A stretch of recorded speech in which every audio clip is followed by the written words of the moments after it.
sihlangene la samaphoyisa eMC nomphakathi wonkana ukuthi sizovimba ukuchitheka kwegazi. Liyahlola silibhekile samaphoyisa.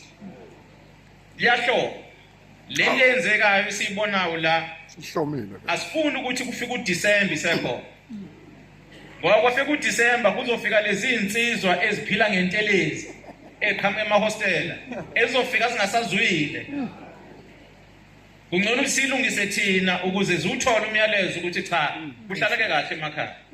Asingezi la siziza ngeke. Ngoba kunaleli elisebenzayo ekuthiwa TikTok niyabhala, niyarecorda, niyathumela nje. Kanti nabahlokoloza abanye abantu. So asikhulumeni sihleli la, ingakho sila samaphoyisa. So ubizela lokho ke lomhlangano. Ngiyabezwa bethu umkhwanazi eMC ubiza imbizo ukhosi, uhlangana naphi nokhosi?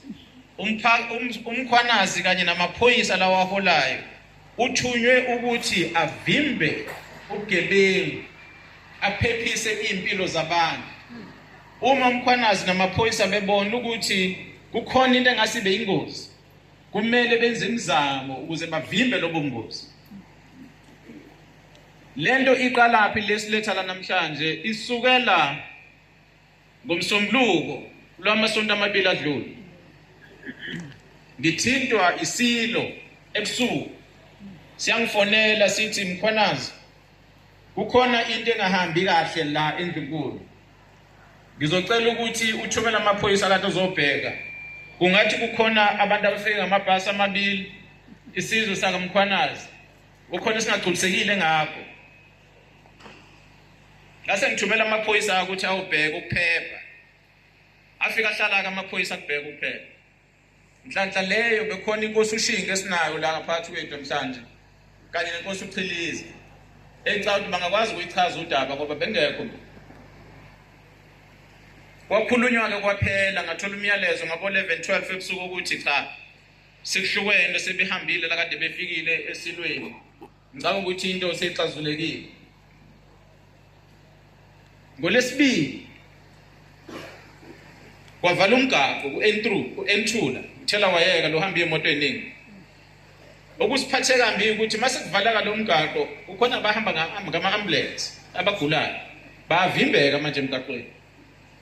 Ngithi ngiyabuza ukuthi isizathu sokuthi kuvinjwe umgaqo yisini. Engiyitholayo ukuthi laba kade bendlunkulu ngomsombuluko abakutholanga ugcoliseka ngento kade beyihambele endlunkulu. Ingakho sebekhipha ulaka balikhiphela la emgaqweni.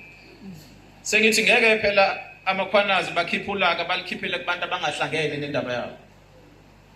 Awuke ngisondele ngikhulume nabo ngibeze ukuthi inkinga ku nokubaxwayisa nje ukuthi umthetho uthi yithi wena mawuhlukumezekile uqondane nalomuntu okuhlukumezekile ungasuke wena uyohlukumeza omunye umuntu ongahlangene la indaba yakho.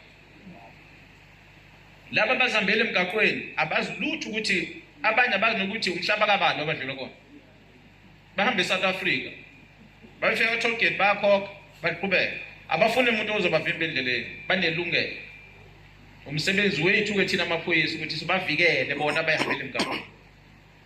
Yithani nina abakhwanazi manenkinga zenu nihlangane esibayeni nihlangane engadini kanje nixoxe ningayixoxele emgaqweni ningayixoxeli kwabanye abantu abangahlangene. So ngifikileke inkosi yangihlonipha kaMkhwanazi yavuma ukuthi sibe nawo umhlangano safika. Masixoxisana ngithola ukuthi kungathi kunokuphambana okukhona okwenziwe isilo ngokuthi sibeke insizwa kaNcube ekuthiwa iyiso kule ndawo okuyona ke ixasula abantu bakaMkhwanazi. Sengithi ke abantu bakaMkhwanazi kuzofanele hlale phansi nikhulume le. Nikhuluma nodwa, nikhuluma noNcube, nikhuluma nesilo, nikhuluma nobukhosi bonke. Ihlalani phansi nikhulume.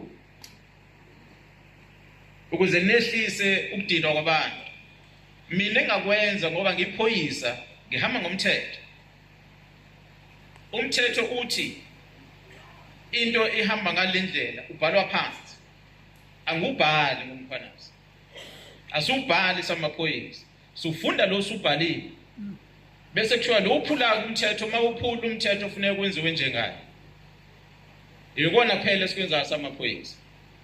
ngase ngithinta labo kuyibona ababhala umthetho ngobukhosi.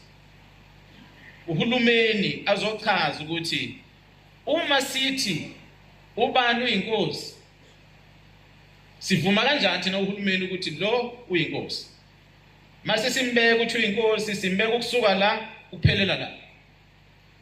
Uma uhulumeni ethi sivuma kanjani iso lenkosi mawuthi likhona lisebenza kanje iso lenkosi. Uhulumeni mayivuma ukuthi kunenduna, umsebenzi wenduna yilo. Isebenza la kule ndawo yilo umsebenzi owenzayo.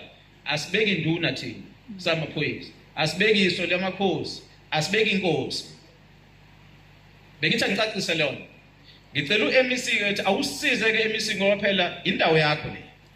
Awuze la uzokhuluma nomphakathi wakule ndawo yaseDukuduku.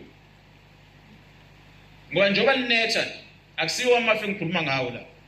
Ngikhuluma ngefe elimnyama elihlanganayo phezulu kwale ndawo ekuzogcina khona igazi uma engalungiswa le. Ngicabanga ukuthi ke abaholi njengoba bela ngaphambili impunga zakule ndawo, amakhehle, izalukwazi ziyakwazi ukuhlangana ndawonye ukuthi zikhuze le nto ezayo. Ngoba mayisifikile angifuni nje ngibhekele amaphoyisa lawo. Lamaphoyisa afanele alikhumbuze ngalolu suku safika la sathi nina bantu abamnyama hlalani phansi nikhulume nixazulule udaba, ningacuzuli ngemkhondo nangebha. Ngoba mase kuchitheka igazi akuzusola thina ukuthi besenzani ukuvikela lo. Asikho endlini zenu, asihlale emahlathini enhlala khona.